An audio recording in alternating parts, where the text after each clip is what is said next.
Et je suis très heureux maintenant d'accueillir Sandrine Fabre-Robinson. Après 22 ans de management et cercle de conduite du chemin dans une grande banque, elle a connu à se tuer les joies du burn-out et de la dépression. Cette expérience lui a donné envie de consacrer sa nouvelle vie professionnelle et surtout de créer une permanence téléphonique 7 jours sur 7 pour aider ceux qui ont fait un burn-out et leurs proches. Toi, Sandrine, après avoir aidé les autres pendant 25 ans, toi aussi, tu as plongé dans le burn-out. Et aujourd'hui, tu te passionnes sur ces sujets. Pourquoi ? Alors pourquoi ? Parce qu'en fait, il y a 3 raisons principales. La première, c'est que je vois les gens se révéler, et ça, c'est formidable. La deuxième, c'est que je vois aussi, et c'est pour ça que j'ai créé cette activité, je vois aussi les entreprises, alors pas toutes, hein, mais certaines entreprises, prendre en main le sujet et puis doucement arriver à mettre en place des choses. Et c'est à chaque fois différent, suivant les problématiques. Donc ça aussi, ça me passionne.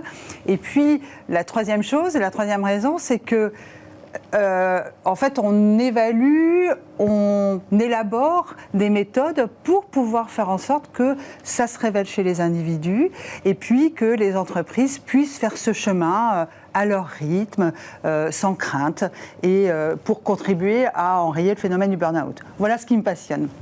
Et j'ai entendu dire qu'il y avait un effet psychologique, mais aussi un effet physiologique au burn-out. Qu'est-ce que ça veut dire physiologique ? Alors en fait, il y a vraiment ces 4, au risque d'être un peu didactique, mais il y a vraiment 4 points à mon sens à retenir. Le premier, c'est que le burn-out, ça ne vient pas tout d'un coup. C'est le fruit d'un long processus, au moins 6 mois d'exposition à un stress chronique. La deuxième chose à retenir, c'est que c'est la rencontre entre des facteurs externes et des facteurs internes. Mais ça, on est tous soumis à ça, hein.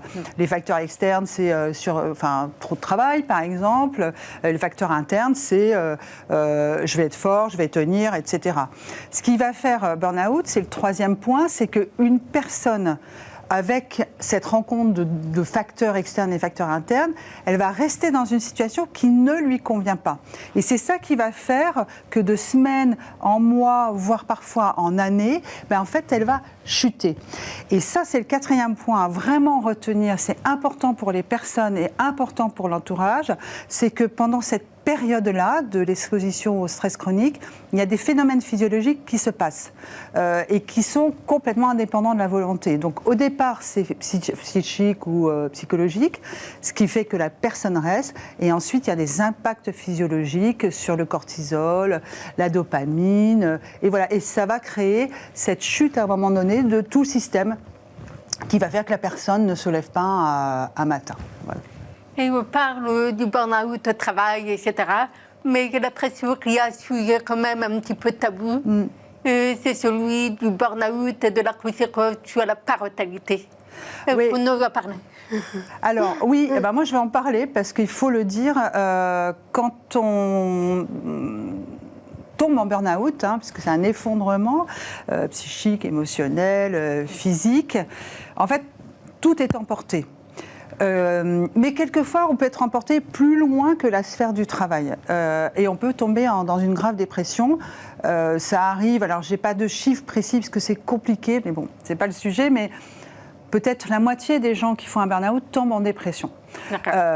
Et c'est ce qui m'est arrivé, donc je veux en parler parce que ce qui a été le plus dur pour moi, en dehors même des 18 mois où j'avais envie de me foutre en l'air, en fait, à cause de cette identité qui avait volé en éclats, c'était de ne plus rien ressentir pour mes enfants.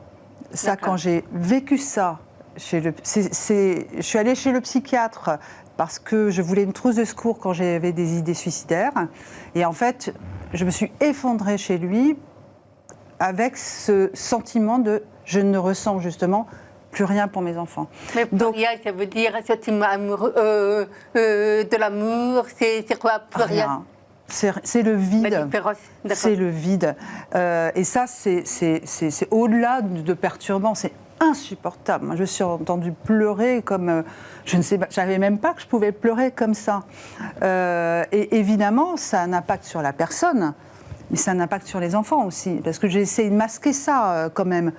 Mais Je vois bien, j'ai un enfant qui est un petit peu anxieux, voilà, ça a un impact sur toute la famille, sur les gens autour. Voilà, donc, et la parentalité, évidemment, il y a beaucoup de gens qui font des burn-out qui sont parents. Donc oui, moi j'ose en parler parce que c'est délicat, c'est difficile et qu'il faut en parler pour le traiter. Et du coup, qu'est-ce que ça apporte en fait de vivre un burn-out? En quoi ça peut être inspirant pour nous? Alors, c'est inspirant parce qu'on peut l'éviter, le burn-out, et ce serait bien qu'on puisse l'éviter parce que le travail de reconstruction après, il consiste à faire en sorte qu'on se reconnecte et puis justement qu'on se révèle à soi-même, qu'on se découvre en fait. En fait, dans nos sociétés notamment, on s'est construit avec des injonctions sociales, familiales, sociétales, etc. Et puis, ça a marché, ça a fonctionné, et puis un jour, ça ne fonctionne plus pour cette rencontre, voilà, facteur externe, facteur interne, et tout explose. Avant que tout explose, si on faisait ce travail de construction qu'on doit faire, nous, en reconstruction, quand on accompagne les gens, c'est-à-dire, je me reconnecte à moi, à mes envies, mes besoins. J'entendais l'intervenante précédente, je connais mon mode de fonctionnement, ce qui va faire limite, ce qui va faire force. À ce moment-là, on ne tomberait pas en burn-out. Voilà. Donc moi, ce que j'ai envie de dire, c'est investissez sur vous-même en explorant votre mode de fonctionnement, vos besoins, vos motivations, vos valeurs, etc. Et puis reconnectez. Alors, ça fait un peu bateau, mais le corps, l'esprit, et puis l'émotion. Nicolas en parlait, l'émotion. Parce que tout ça, ça fonctionne ensemble, ça dialogue, ça donne des messages, et c'est quand on coupe ces liens qu'en fait, on risque d'être entraîné au burn-out. Merci beaucoup, Sandrine, de nous avoir apporté tout ça et de nous avoir fait comprendre nos liens, finalement, entre le burn-out et prendre soin de soi, se connaître, s'aimer. Et d'ailleurs, c'est la fin de cette émission. J'espère que vous avez passé un joli moment et à très vite pour la suite.